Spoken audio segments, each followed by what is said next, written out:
Question 11. It is now a common complaint the electronic media have corroded the intellectual skills required and fostered by the literary media. Oh, wait.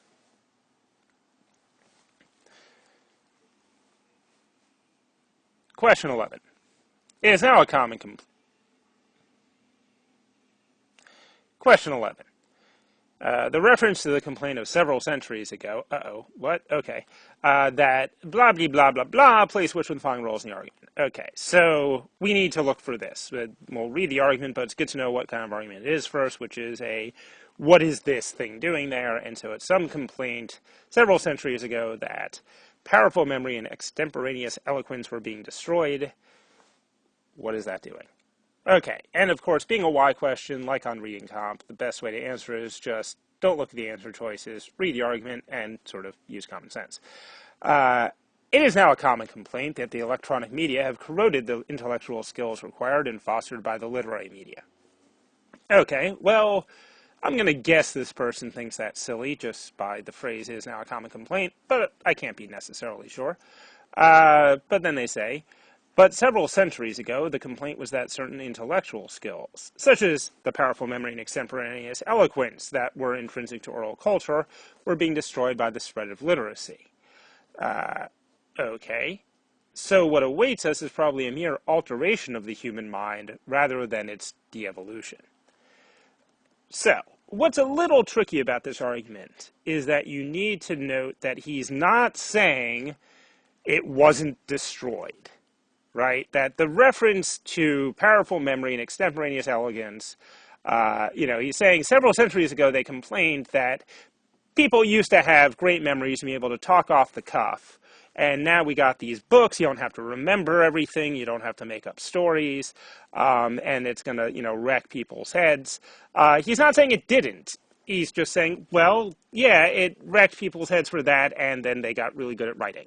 And so, it altered their brains. It is not better or worse necessarily, and that is the response, is that, the analogy to this first sentence's argument would be not that the electronic media haven't corroded the skills of the literary media. I mean, this is an argument, of course, being made in the real world constantly. There's that, I think Nick Carr is his name, the book The Shallows. There's been all sorts of people going to play Shirky versus, I don't know, blah, blah, blah. But, clearly this is something that's a real complaint. And, right, that would be the other side, would be saying, well, right, maybe people are less likely to sit and read, a War and Peace-like tome, but their ability to assemble information from disparate sources is a trade-off. We have perhaps corroded those skills, but now we have these new ones that the electronic media has given us.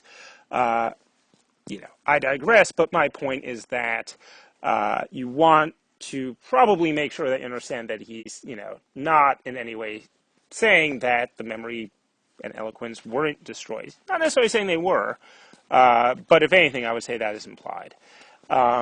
Now, what role is it really playing here? Well, it's really just playing the role of saying, well, here's this, thing that happened before that you could say is analogous. And again, that he's not directly contradicting the complaint. He's just sort of showing where it is lacking the other end, right? That, yes, this complaint may be true, but there's a compensatory other side. Let's look at the answers and just see if anything even remotely matches what I'm saying. So is that evidence supporting the claim that the intellectual skills fostered by the literary media are being destroyed by the electronic media? No.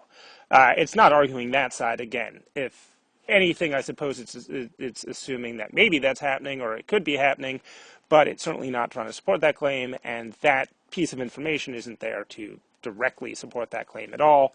It's there to show that, well, if anything, that we gain these other skills if those were destroyed. B, an illustration of the general hypothesis. There is no, well, maybe general hypothesis. I'll let that go for the moment. Being advanced that intellectual abilities are inseparable from the means by which people communicate.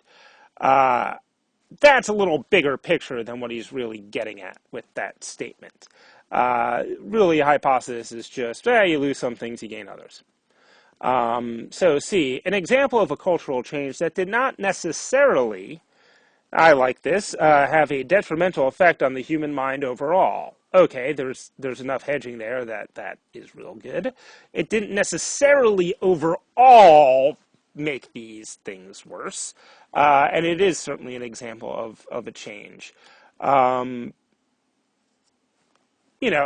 there's something interestingly fuzzy here that the complaint isn't actually the cultural change.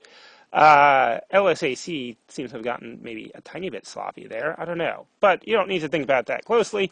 Really, what you just want to say is, well, yeah, it's certainly an example, and it's certainly trying to demonstrate this overall fact about, that it's not making us dumber. So D, that, to me, seems like the trap answer, right? Evidence that the claim that the intellectual skills required and fostered by the literary media are being lost is unwarranted, right? It's not arguing that this didn't happen. And if one could get kind of trapped into going with the rhythm of this kind of argument and thinking that's what it's saying. But again, if you look at what it's saying about powerful memory and extemporaneous eloquence, yeah, you could argue that, we're not Homer anymore. That seems pretty reasonable to say. And it's right, definitely not providing evidence. If anything, it'd be providing evidence in the other direction. E, possible evidence mentioned and then dismissed. No, it is not dismissed. That might be cited by, okay, I'm just going to dismiss you. And so C, you are the winner by squishy acclamation.